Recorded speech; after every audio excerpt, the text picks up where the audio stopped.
ഇന്ന് നാം ചിന്തിക്കുന്ന വിഷയം കത്തോലിക്ക ദൈവശാസ്ത്രത്തിലും കത്തോലിക്ക വിശ്വാസത്തിൻ്റെ അനുദിന പ്രായോഗിക നിലയിലും യേശുവിനേക്കാൾ വിശ്വാസികളുടെ ജീവിതത്തിൽ വലുതായിത്തീരുന്ന ഒരു മറിയം, മാതാവിനോടുള്ള ഭക്തി, മറിയത്തോടുള്ള ഭക്തി വാസ്തവത്തിൽ കത്തോലിക്ക വിശ്വാസികളുടെ ജീവിതത്തിൽ, അല്ലെങ്കിൽ മറിയ ഭക്തിയുള്ള മറ്റു സമുദായ സഭകളുടെ ജീവിതത്തിൽ, ഓർത്തഡോക്സിലും യാക്കോബായിലുമൊക്കെ അത് അങ്ങനെ തന്നെയാണ്. യേശുവിനേക്കാൾ പ്രായോഗിക ജീവിതത്തിൽ വലുതായിത്തീരുന്ന മറ്റൊരു മറിയം.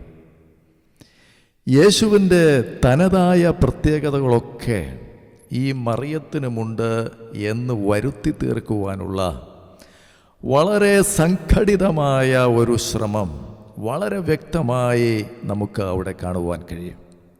അതിൻ്റെ ഫലമായി യേശുവിന് മാത്രമുള്ള സവിശേഷതകൾ ഈ മറിയത്തിനുമുള്ളതായി ജനങ്ങൾ വാസ്തവത്തിൽ ദൈവദൂഷണപരമായി വിശ്വസിക്കുന്നു.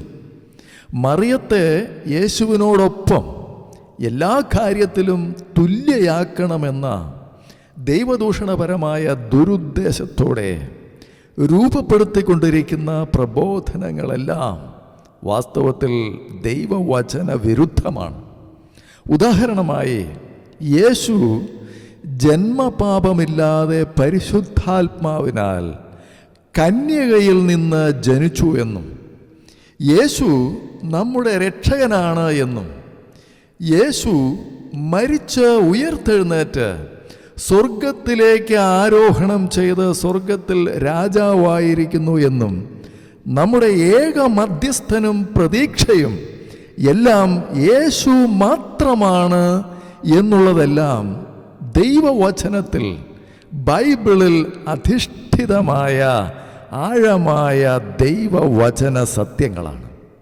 എന്നാൽ യേശുവിന് മാത്രമുള്ള ഇത്തരം സവിശേഷതകൾ മറിയത്തിന് കൊടുക്കാനും, അങ്ങനെ യേശുവിന് ബദലായി മറ്റൊരാളായി കൂടി സംവിധാനം ചെയ്ത് യേശുവിൻ്റെ മഹത്വത്തെ ചോർത്തിക്കളയുവാനും ചിലർ ശ്രമിച്ചുകൊണ്ടിരിക്കുക എന്നുള്ളതാണ് ഇവിടെ നാം കാണുന്നത്. അത് വാസ്തവത്തിൽ ദൈവശാസ്ത്രപരമായ വളരെ ആഴമായ ഒരു അട്ടിമറിയാണ് എന്ന് സമ്മതിക്കാതെ വശമില്ല. അവരുടെ പരിശ്രമ ഫലമായി മറിയം അമലോത്ഭവയാണെന്നും പാപമില്ലാത്തവളാണെന്നും സഹരക്ഷകയാണെന്നും സ്വർഗാരോപണം ചെയ്തുവെന്നും സ്വർഗത്തിൻ്റെ രാജ്ഞിയായി അവരോധിക്കപ്പെട്ടു എന്നും, മറിയമാണ് സ്വർഗത്തിൻ്റെ വാതിലും നമ്മുടെ മധ്യസ്ഥയും എന്നുമൊക്കെ അനേകം ആളുകൾ ഇന്ന് തെറ്റായിട്ട് വിശ്വസിക്കുന്നു. അല്ലെങ്കിൽ അങ്ങനെ വിശ്വസിക്കുവാൻ അവരുടെ അധികാരികൾ അവരെ പ്രേരിപ്പിക്കുന്നു, നിർബന്ധിക്കുന്നു എന്നുള്ളതാണ് യാഥാർത്ഥ്യം.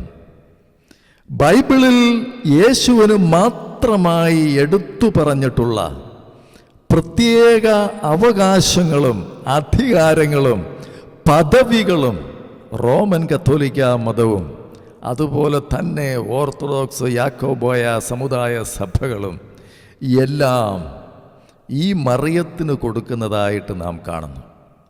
അങ്ങനെ ഇത്തരം സഭകളിൽ ഈ മറിയം ഒരു അഭിഭാഷകയും സഹായിയും ഉപകാരിയും മധ്യസ്ഥയുമൊക്കെയായി അറിയപ്പെടുന്നു.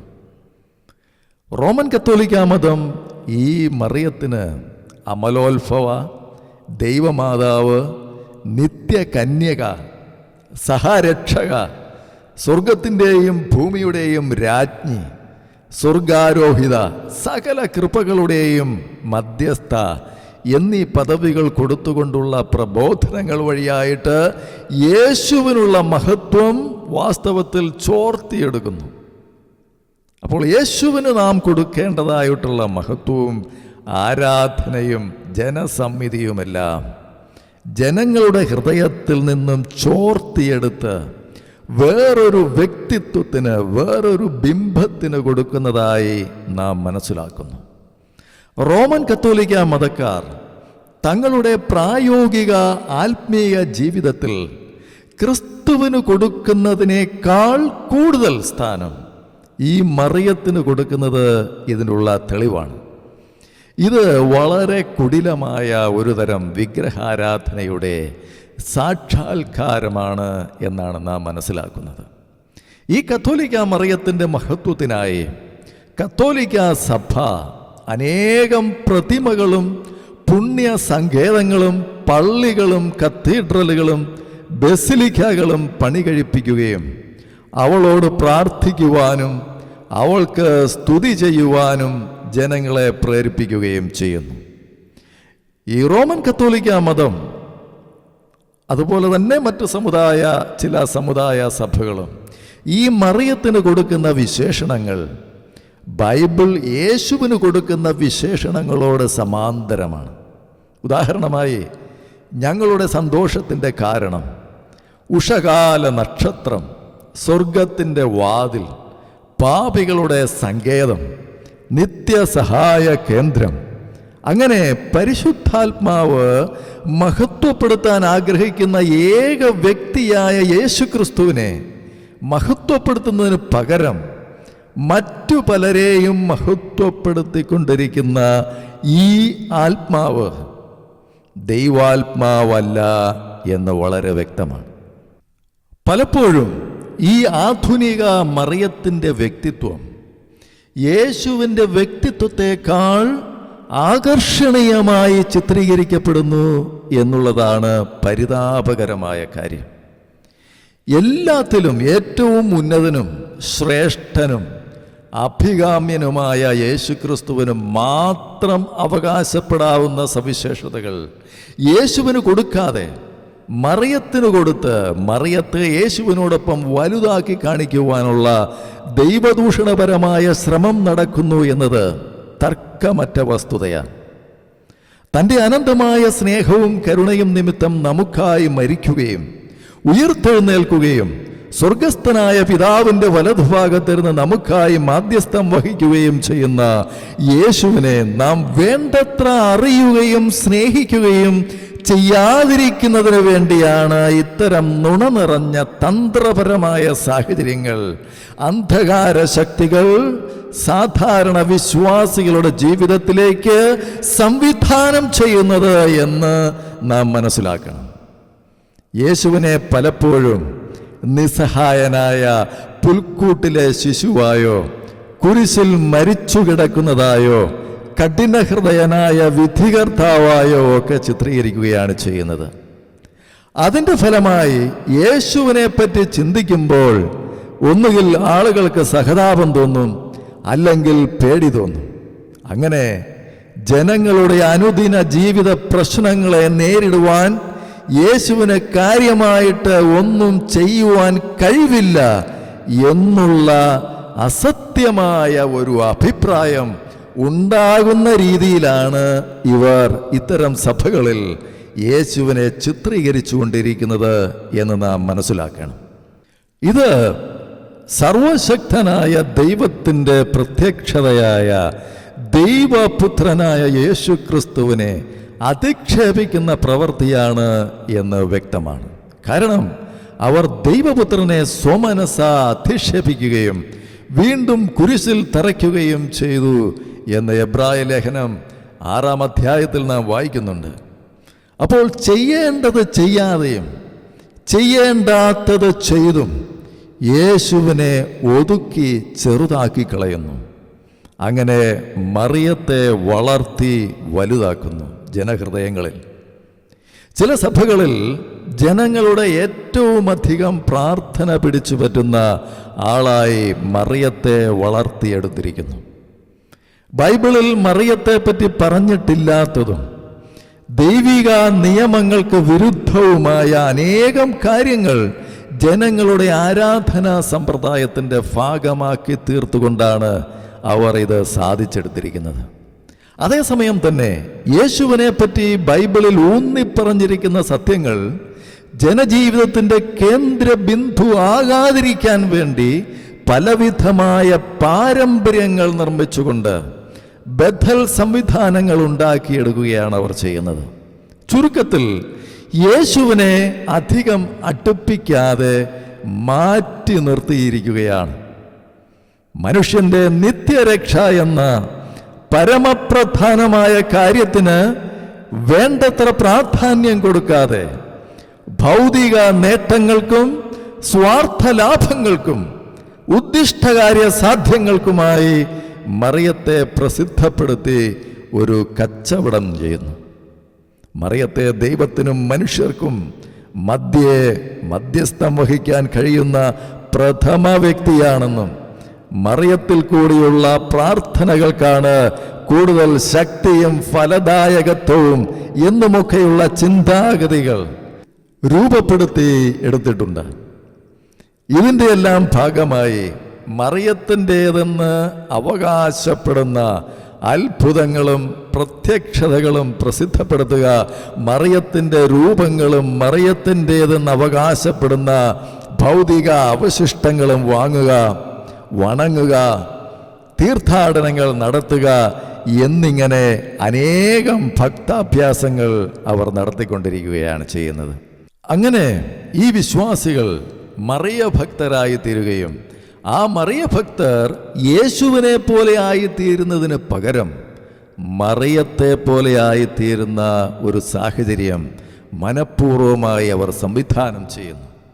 യേശുവിന് പകരം മറിയം അവരുടെ ജീവിതത്തിൽ നിറഞ്ഞു നിൽക്കുന്നു.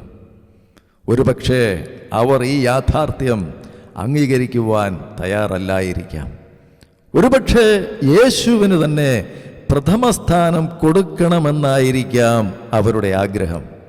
എങ്കിലും അവരുടെ ജീവിതത്തിൽ ഇതിനോടകം സ്ഥാനം പിടിച്ചു കഴിഞ്ഞിരിക്കുന്ന ഭക്താഭ്യാസക്രമങ്ങളുടെ സ്വാധീന വലയത്തിൽ അവർ പെട്ടിരിക്കുന്നത് കൊണ്ട്, കുടുങ്ങിക്കിടക്കുന്നത് കൊണ്ട് യേശുവിനെ പിന്തള്ളി മറിയം അവരുടെ ജീവിതത്തിൽ ഒന്നാം സ്ഥാനം കൈയടക്കിയിരിക്കുന്നു. ഈ യാഥാർത്ഥ്യം അവർ മനസ്സിലാക്കി അവരുടെ തെറ്റുകൾ തിരുത്തി സത്യത്തിലേക്ക് കടന്നു വരാതിരിക്കുവാൻ വേണ്ടി ക്രിസ്തുവിരുദ്ധമായ ശക്തികൾ അവരുടെ മനസ്സിനെ അന്ധമാക്കിയിരിക്കുന്നു. തൻ്റെ ഭക്തരെ തന്നിലേക്ക് അടുപ്പിച്ച് യേശുവിൽ നിന്ന് അകറ്റി വിഗ്രഹാരാധകരാക്കി തീർക്കുന്നതാണ് ഈ ആധുനിക മറിയത്തിൻ്റെ പദ്ധതിയും സ്വഭാവവും. ഈ പുതിയ മറിയത്തിന് ക്രിസ്തുവിൻ്റെ സ്ഥാനവും മഹത്വവും അപഹരിക്കാനും സകല അനുഗ്രഹങ്ങളുടെയും മനുഷ്യരക്ഷയുടെയും ഉറവിടമെന്ന് സ്വയം വിശേഷിപ്പിക്കാനും അങ്ങനെ ജനതകളുടെ മുൻപിൽ സ്വയം വലുതാക്കി കാണിച്ച് യേശുവിനെ പിന്തള്ളാനും അങ്ങനെ ജനഹൃദയങ്ങളിൽ നിന്ന് യേശുക്രിസ്തുവിനെ മാറ്റിക്കളഞ്ഞിട്ട് ആ സ്ഥാനത്ത് സ്വയം പ്രതിഷ്ഠിക്കാനുമുള്ള അടക്കാനാവാത്ത ഒരു ആഗ്രഹമുണ്ട്. ഈ പുതിയ മറിയത്തിൻ്റെ അതീവ തന്ത്രപരമായ പല നീക്കങ്ങളുടെയും ഫലമായി അനേകം ആളുകൾ തങ്ങളുടെ ആത്മീയ അഭ്യാസങ്ങളിൽ മറിയത്തിന് ദൈവത്തെക്കാൾ പ്രാധാന്യം കൊടുക്കുകയും മറിയത്തെ സ്തുതിക്കുന്നതിനും മറിയത്തോട് പ്രാർത്ഥിക്കുന്നതിനും കൂടുതൽ സമയം ചിലവഴിക്കുകയും ചെയ്യുന്നു എന്നുള്ളതാണ് യാഥാർത്ഥ്യം.